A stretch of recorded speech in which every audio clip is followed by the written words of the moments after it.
Hello, welcome back to my channel. If you're new here, my name is Mary, and today's video is going to be some winter book recommendations. So it's officially cold. So since it's been so cold here, I thought it would be a good time to go ahead and do my winter book recommendations for just the type of books that I think that you should pick up at this time of year that I think are really perfect for the cold seasons. I'm going to attempt to not recommend things that everybody recommends, although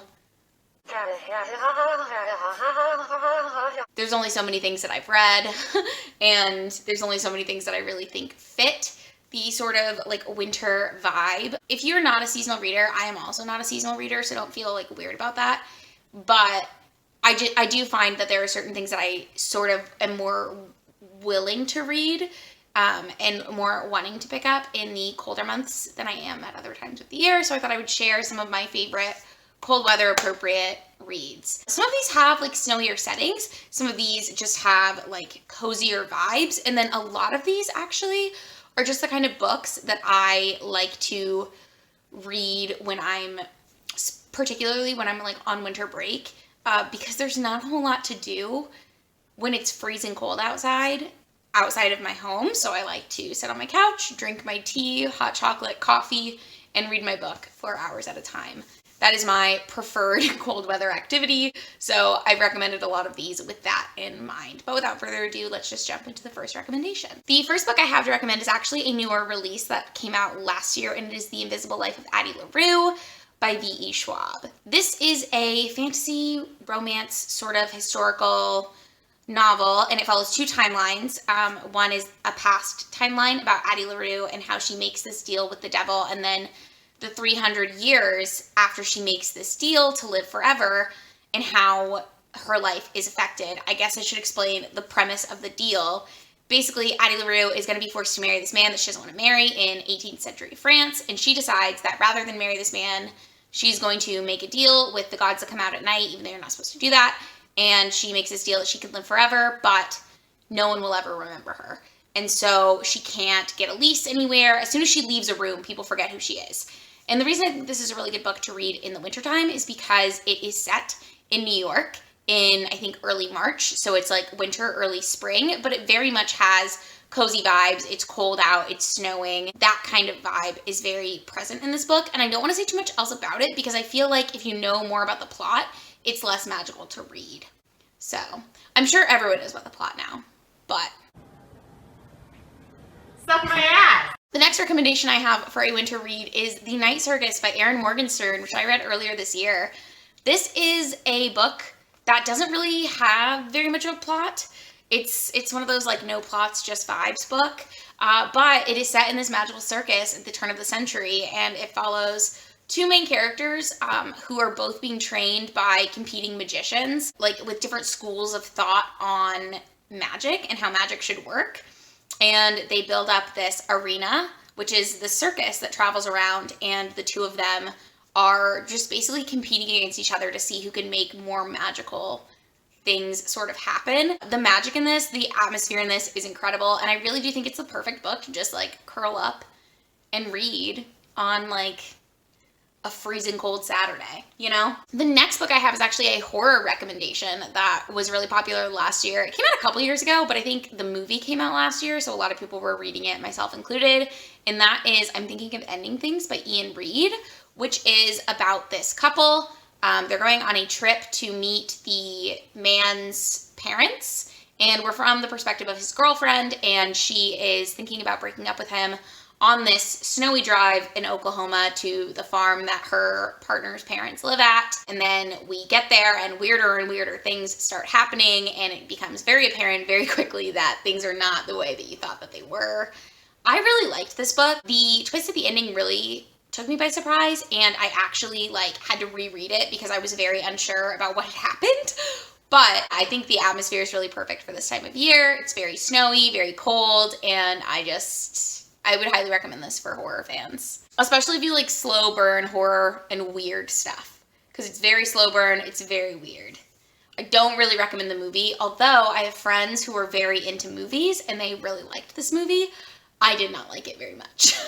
It did not really work for me, personally. The next book I'm going to recommend to you is One by One by Ruth Ware, which is a closed circle mystery about a group of employees of this app, and they are in this French chalet in the French Alps on this snow trip, and one by one they start to die.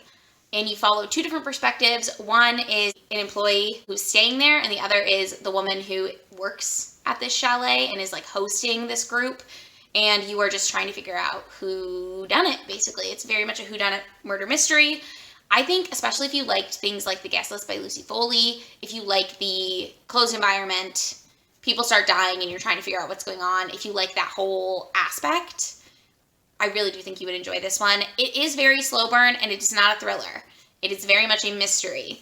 So if you go into it with the idea that it's going to be like twisting and turning and fast-paced, it's not. It's much more slow-paced, but I really liked it. And I listened to this as an audiobook. I also listened to Ruth Ware's other book, The Turn of the Key.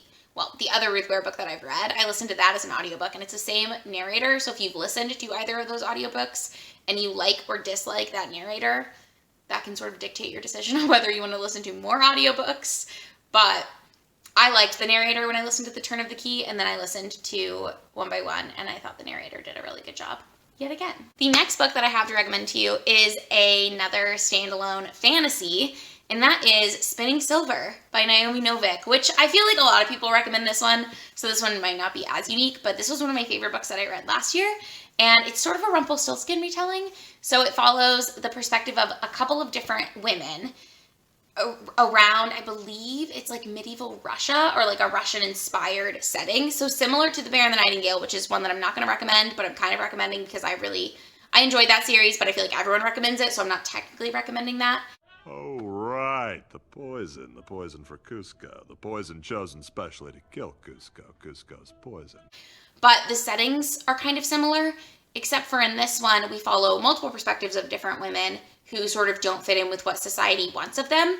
And one of these women is the daughter of a Jewish moneylender, and her dad is really bad at getting his debts paid. So she takes over the family business and starts, quote unquote, spinning silver into gold. And she catches the attention of this fae-like creature who comes and basically tells her she has to spin a certain amount of silver into gold for him.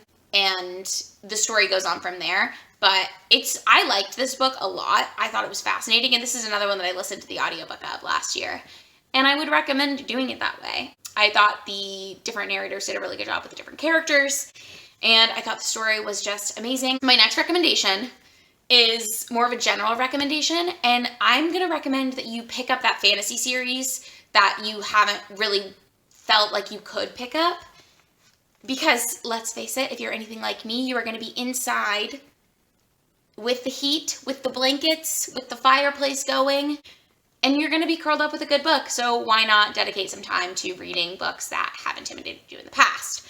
I'm talking Lord of the Rings. I'm talking Game of Thrones. Well, actually not. I can't recommend Game of Thrones. I've never read it. But maybe that'll be what I do. I'm talking The Left Hand of Darkness.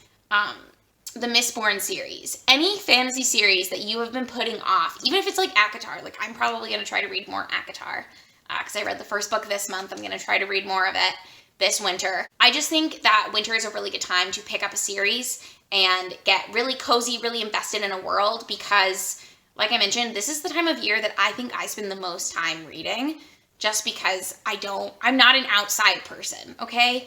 I'm a little more of an outside person when there's a pool involved. I'm not an outside person when there's wet, white snow everywhere involved. That's not for me. It's just not. It's just not my thing. If it's pretty much below 40 degrees, I do not want to be outside for any longer than it's absolutely necessary. So, I think reading a fantasy series is a great place to go.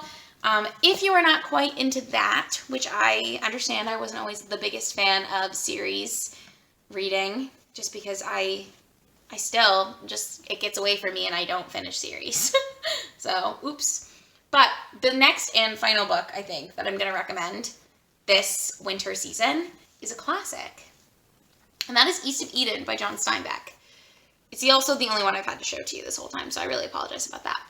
But East of Eden is a family story, and it follows multiple generations of this family and all of the things that happen to them, and it really shows how history repeats itself. I've heard people say that this is a retelling of the book of Genesis because it does sort of do a take on Cain and Abel's story, as well as on Eve in the Garden of Eden. All of that is very heavily influenced in here. I really recommend this, and I think it's so well done. The characters are all so well developed. It's such a rich experience reading this. You really do feel transported to this time. The ideas in here are really complex and interesting, and overall, I just really love this book. So I would recommend giving this one a shot if you are looking for a classic to pick up this winter. And that is going to be it. That is my final recommendation. I believe that's 7 things that I've recommended, give or take a couple. Let me know in the comments down below if you have read any of these. Also, let me know what your recommendations are for winter reading. What is it that you find yourself leaning towards when it's cold outside? I would love to know. That's it. Thank you so much for watching this video, and give it a like if you liked it. If you would like to, you can go ahead and subscribe because I do post 2 videos every single week, and I will see you in the next one. Bye!